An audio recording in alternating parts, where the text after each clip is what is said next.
Jadi ini kita akan membahas tentang nasib siswa di balik timbul tenggelam penjurusan di SMA. Karena kan tahun lalu itu tuh sempet nggak ada penjurusan. Nah ini kan mau diadain lagi berarti tahun ini ya. Betul. Akan diadain, Jadi ya nggak tahun sih? ini apa enggak ya? Itu dia. Kita coba tanya lihat aja. deh, kita akan ngobrol bareng Langsung yuk. sama pengamat pendidikan Kang Doni Kusuma. Yang akan kita obrolin adalah soal bagaimana nasib siswa-siswi kita di Yes. tengah kebijakan kembalinya jurusan IPA IPS. Yes. Timbul tenggelam sih katanya ya. Kita coba Ya. sambungkan. Kang Doni, selamat sore. Selamat sore.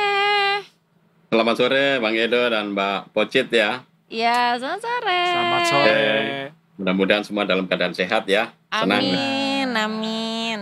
Pak Doni, ini kita kan Ya. dapat informasi kemarin ini beberapa waktu lalu soal bagaimana kebijakan penjurusan ini akan dihidupkan kembali. Jurusan IPA, IPS, dan bahasa. Bahasa loh. Iya. Begitu Pak Doni. Dan kalau sebelumnya kan ini dibuat kebijakannya untuk bisa bagian dari penerapan kurikulum merdeka gitu Pak Doni. Biar orang-orang bisa lebih leluasa dalam memilih mata pelajaran sesuai minat dan rencana. Tapi saat ini ada kebijakan baru lagi, IPA IPS bahasa akan dihidupkan kembali istilahnya ya. Dihidupkan kembali. Kenapa sih harus kembali, atau mungkin Pak Doni punya sudut pandang yang berbeda lagi, seperti apa soal wacana mengembalikan kembali atau menghidupkan kembali jurusan IPA, IPS, dan bahasa ini Pak Doni? Ya, sebenarnya kalau saya baca ya pernyataan Pak Mendikdasmen, Pak Abdul Mukti terkait dengan kembalinya penjurusan, itu sebenarnya yang difokuskan itu bukan ke kembalinya penjurusan ya. Sebenarnya pada awal Pak Mukti kan mengatakan beliau akan mengadakan apa yang disebut tes kompetensi akademik. Jadi kebijakan barunya itu bukan kembali ke penjurusan, tetapi adanya kebijakan namanya tes kompetensi akademik yang dipakai untuk proses seleksi masuk ke perguruan tinggi nanti, maupun untuk menilai hasil belajar siswa kalau misalkan nanti itu ada misalkan jalur prestasi dan lain-lain, sehingga lebih objektif. Nah sebenarnya kalau kita bicara masalah penjurusan, itu seringkali masyarakat itu kelirunya itu dikontraposisikan dengan kebijakan peminatan di eranya Mas Nadiem. Padahal sebenarnya kalau kita urut dari dulu sampai sekarang, faktanya penjurusan itu sudah dilakukan dan masih ada sampai sekarang itu. Kalau penjurusan itu yang dimaksud adalah siswa belajar sesuai dengan rumpun keilmuan yang nanti akan menjadi jalur karirnya, sebenarnya baik di dalam kurikulum 2013 maupun di dalam kurikulum Merdeka tetap ada itu penjurusan. Bedanya apa? Di kurikulum 2013 penjurusan itu sudah terstruktur di dalam kurikulum. Akibatnya apa? Siswa itu nggak bisa milih mata pelajaran kan? Ya. Tetapi ada namanya lintas minat.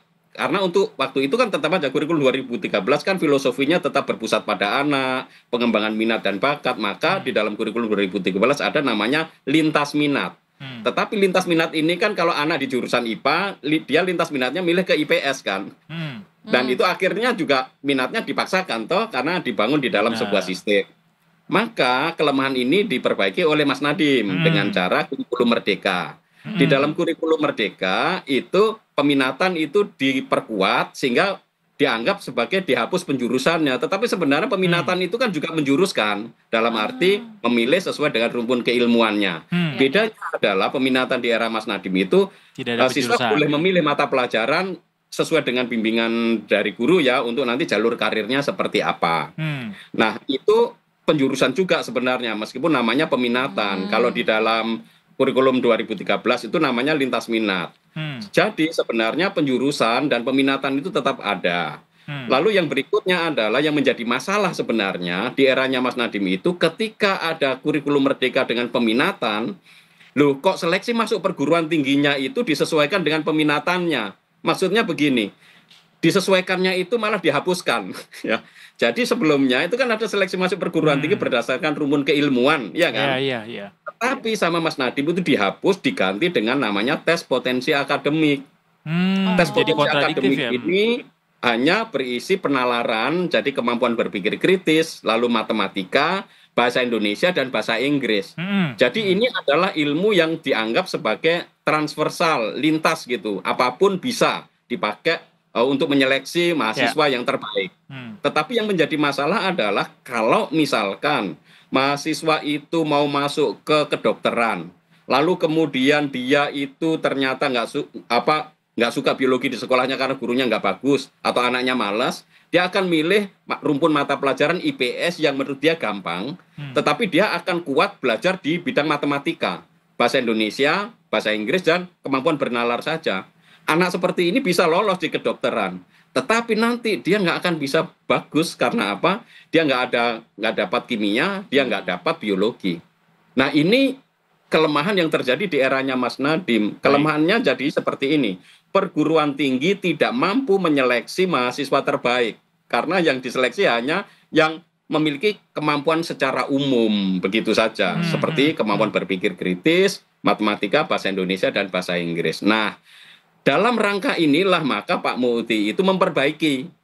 Mengapa harus diperbaiki? Ya karena sebuah sistem pendidikan kalau tidak ada evaluasinya, bagaimana kita mengukur? Kalian pada saat kuliah atau pada saat sekolah ada nggak ujiannya? Ada kan? Ya.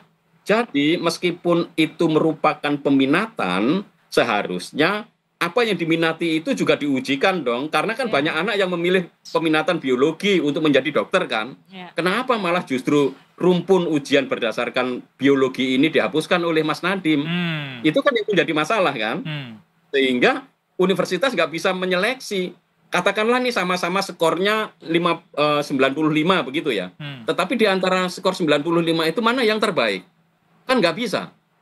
Itu akan bisa diuji mana yang terbaik kalau ada rumpun biologi dan kimianya yang diujikan, begitu loh. Baik. Itulah yang sebenarnya menjadi akar persoalan. Jadi polemik antara penjurusan, lalu kemudian peminatan, itu sebenarnya tidak perlu terjadi. Lagian kalau misalkan anak-anak nanti stres ini kok kayaknya bolak-balik timbul tenggelam. Sebenarnya enggak. Kalau peserta didik atau siswa itu belajar sungguh-sungguh apa yang diminati, kan ujian itu bagian dari persekolahan ya. Betul. Masa ujian nggak ada, wong hidup aja. Masa ujian nggak ada tekanannya gitu Pak ya. Jadi sangat absurd. Lebih lagi ini yang menurut saya fatal dilakukan di eranya Mas Nadiem adalah dengan menghapus ujian nasional dan menghapus seleksi masuk perguruan tinggi berbasis mata pelajaran, itu kita tidak memiliki alat ukur objektif untuk menguji keberhasilan sebuah proses pendidikan. Ya itu kan membahayakan ya bagi masa depan bangsa kita. Universitas nggak bisa memilih mahasiswa terbaik. Anak-anak itu sendiri nggak bisa menilai dirinya sendiri, saya ini sebenarnya kualitasnya seperti apa. Kalau selama ini itu hanya sekolah yang menguji, kita tahu kan sekolah itu banyak main matanya dengan anak-anak ya. Banyak manipulasi nilai. Sekarang itu nggak ada nilai rapot merah kok. Zaman saya masih ada anak tidak naik kelas. Tinggi-tinggi semua. Apalagi di kurikulum Merdeka semua anak harus naik kelas. Itu kan absurd ya. Itu kebijakan yang tidak masuk akal. Jadi Pak Muti itu sebenarnya ingin memperbaiki kebijakan-kebijakan yang di eranya Mas Nadiem itu sebenarnya kurang tepat lah ya. Kalau saya sih tegas itu keliru itu kan. Begitu. Jadi ini seperti menyempurnakan kurikulum Merdeka gitu Pak. Iya, jadi kurikulum Merdeka yang baik pasti akan tetap dipertahankan, tetapi yang kurang itu yang sebelumnya ada ujiannya sekarang diadakan lagi. Tetapi itu bukan kembali ya, karena dalam sistem kita itu ujian kan menjadi bagian penting. Lah bagian yang penting ini sama Mas Nadiem dihilangkan. Jadi sebenarnya kita bukan kembali atau mundur ke belakang, bukan. Tetapi justru kita menata kembali sistem pendidikan kita sehingga menjadi sistem yang kuat. Kita bisa menilai hasil belajar anak-anak dan anak-anak bisa menentukan, oh saya ternyata kemampuannya seperti ini, sehingga mereka termotivasi untuk belajar. Bahkan bisa juga dipakai untuk belajar di luar negeri ya, sebagai kredit poin. Karena dulu ketika ada ujian nasional, beberapa kampus di luar negeri mengandalkan pada ujian nasional yang itu sangat objektif. Karena ujian nasional itu nggak bisa dibocorkan soal-soalnya. Meskipun bisa dicurangin. Kalau dicurangin itu kan masalah teknis ya, pelaksanaan di lapangan. Guru, sekolah, pengawas, kong kali kong. Nah itu kan berarti hanya masalah pelaksanaannya. Tetapi ujian nasional sendiri nggak bisa dibocorkan. Dan itu relatif objektif. Jadi hasil kami waktu itu kan saya kebetulan anggota Badan Standar Nasional Pendidikan yang menyelenggarakan ujian nasional itu jelas menunjukkan bahwa ujian nasional berbasis komputer itu sangat objektif. Beberapa sekolah swasta yang sebelum ujian nasional berbasis komputer itu peringkatnya itu di atas 20 di satu provinsi, begitu ada UNBK dia langsung peringkatnya 10 besar. Itu artinya apa? Banyak sekolah negeri melakukan kecurangan pada saat ujian yang berbasis kertas. Jadi kalau kita bicara masalah ujian nasional, kita harus lihat beda zaman 2013 ketika berbasis kertas dengan berbasis komputer. Nah, asesmen yang sudah bagus ini dihilangkan oleh Mas Nadiem, dan tentu saja penghilangan ini melanggar pasal 57 Undang-Undang Sisdiknas sebenarnya. Begitu. Cukup lama nih kita menjalankan kurikulum Merdeka itu, Pak, dan baru sekarang ada evaluasi begitu. Kalau kayak gini, bagaimana dengan nasib siswa-siswa sebelumnya, Pak? Dan apa yang mereka rasakan sekarang gitu? Siswa yang sebelumnya kan mereka tetap belajar. Jadi saya rasa tidak akan ada masalah. Toh yang diuji kan yang diminati, toh seperti kata Pak Muti. Betul. Jadi misalnya Pak Ocit nih, sekarang kelas 3 ya, lalu kemudian memilih peminatan biologi. Ya kalau memilih peminatan biologi kan nanti tinggal mendaftar di situ, ikut peminatan biologi. Yang wajib itu bahasa Indonesia dan matematika, itu dianggap untuk sementara sebagai anchor ya, istilahnya kriteria umum yang harus dimiliki oleh anak Indonesia, dan itu memang penting karena literasi dan numerasi itu sangat fundamental, meskipun nanti harusnya ditambah dengan sains ya supaya bagus juga gitu ya gitu. Jadi bukan bakal ada lagi jurusan IPA IPS gitu Pak, bahasa begitu di jurusan IPA IPS itu masih ada sampai sekarang. Penjurusannya. Dari kemarin sebenarnya masih ada namanya doang ya Pak yang. Iya, jadi penjurusan yang dalam kurikulum 2013 itu diubah dalam bahasa peminatan.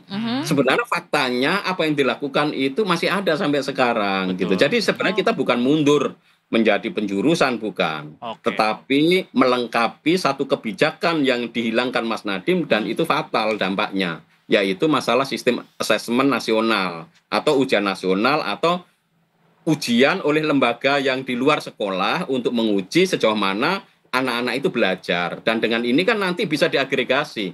Misalkan kalau kemampuan matematikanya itu secara nasional di rata-rata kan bisa menunjukkan bahwa anak-anak Indonesia secara nasional kemampuan matematikanya itu seperti ini.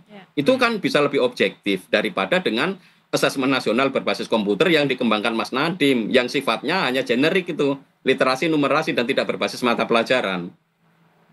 Apalagi hanya survei ya, misalkan sekolah jumlahnya 1000, yang ikut asesmen nasional hanya 55 anak, itu kan nggak mewakili sama sekali. Tetapi dengan adanya semua anak pada akhir jenjang itu mengadakan ujian untuk matematika dan bahasa Indonesia, kan kita bisa tahu kemampuan matematika dan bahasa Indonesia anak-anak Indonesia.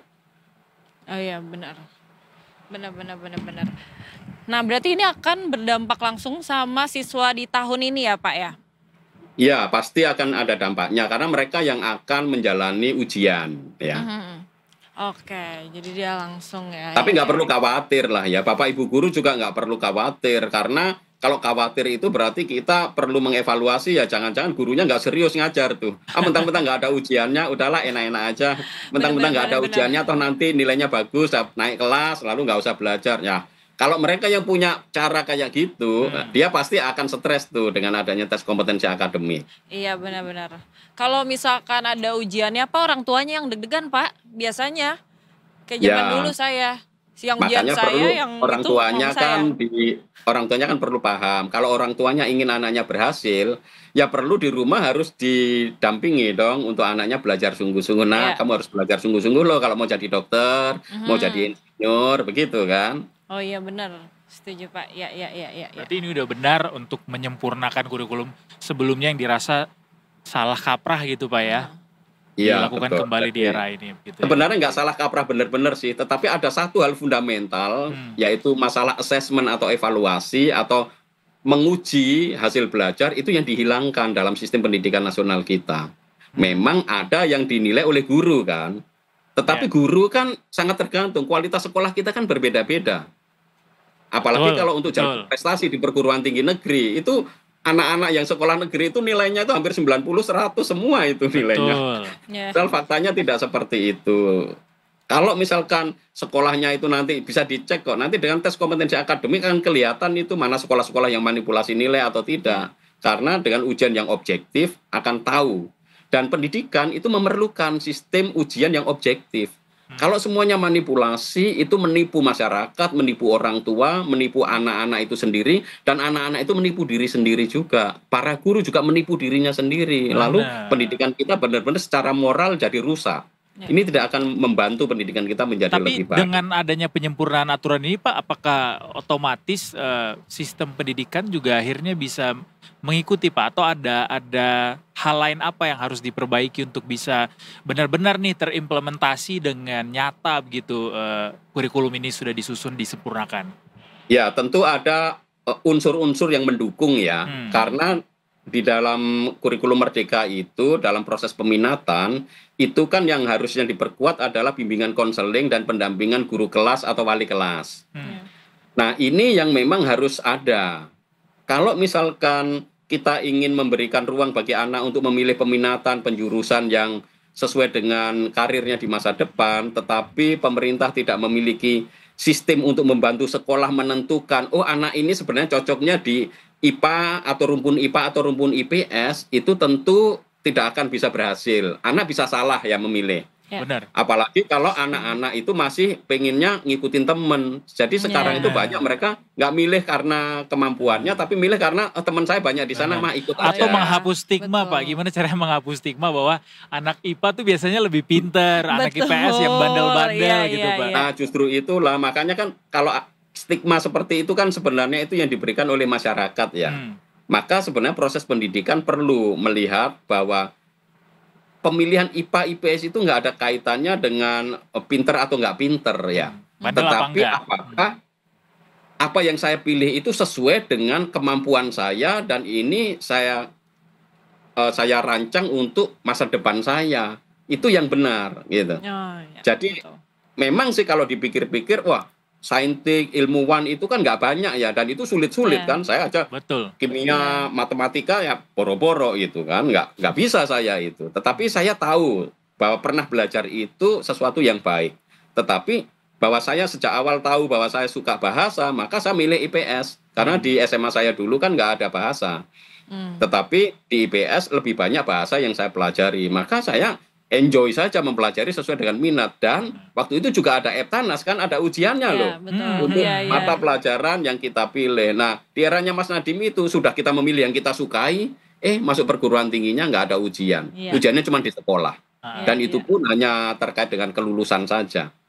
Ya tentu bisa seenaknya sendiri, tidak merasa harus penting. Tetapi bagi anak-anak yang benar-benar serius mau menjadi dokter, kalau gurunya nggak serius, anak itu masih tetap akan serius. Karena dia tahu, punya motivasi bahwa biologi, kimia itu penting kalau saya mau menjadi dokter.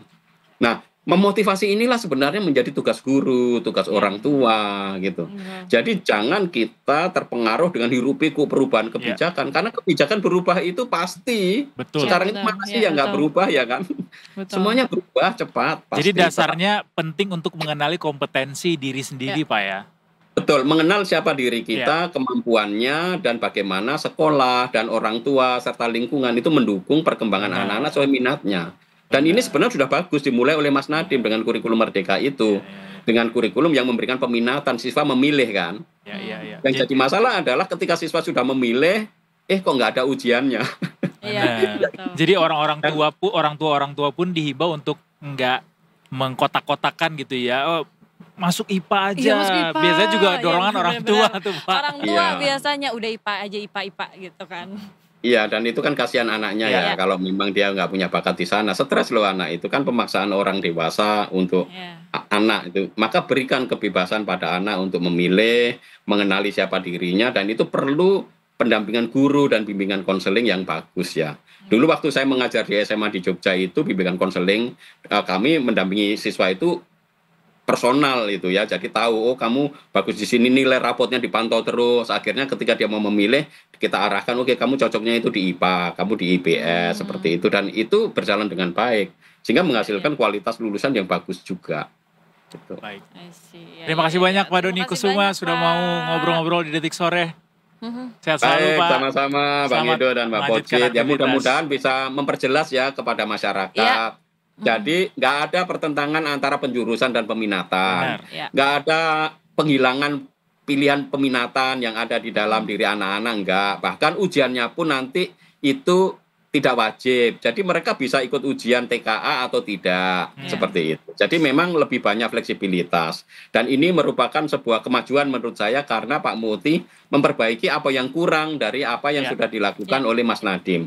Tentu kita harus menghormati semuanya ya, bahwa Mas Nadiem ada kontribusinya untuk memberikan fleksibilitas, memberikan ya istilahnya perubahan-perubahan di dalam kurikulum, tetapi kita kan perlu melihat ke depan ya. Yang baik kita pertahankan, yang kurang tentu kita perbaiki. Benar. Jadi kita jangan sampai lah malah kita sebagai sesama anak Indonesia diadu domba ya dengan pemahaman yang keliru itu. Benar. Penjurusan itu sampai sekarang masih ada, hanya namanya aja peminatan gitu. Kan minatnya apa? Minat sesuai jurusannya kan, itu aja. Jadi sebenarnya tidak perlu ada hal yang dikhawatirkan lah, Bang Edo dan Mbak Pocit ya, juga pendengar Detik.com semuanya. Terima kasih banyak. Detik Sore ya. Pak Doni Kusuma sudah mau bergabung dengan Detik Sore. Selamat melanjutkan aktivitas kembali. Sehat-sehat Pak. Terima kasih, sama-sama. Sehat-sehat selalu. Sampai bertemu lagi di lain kesempatan.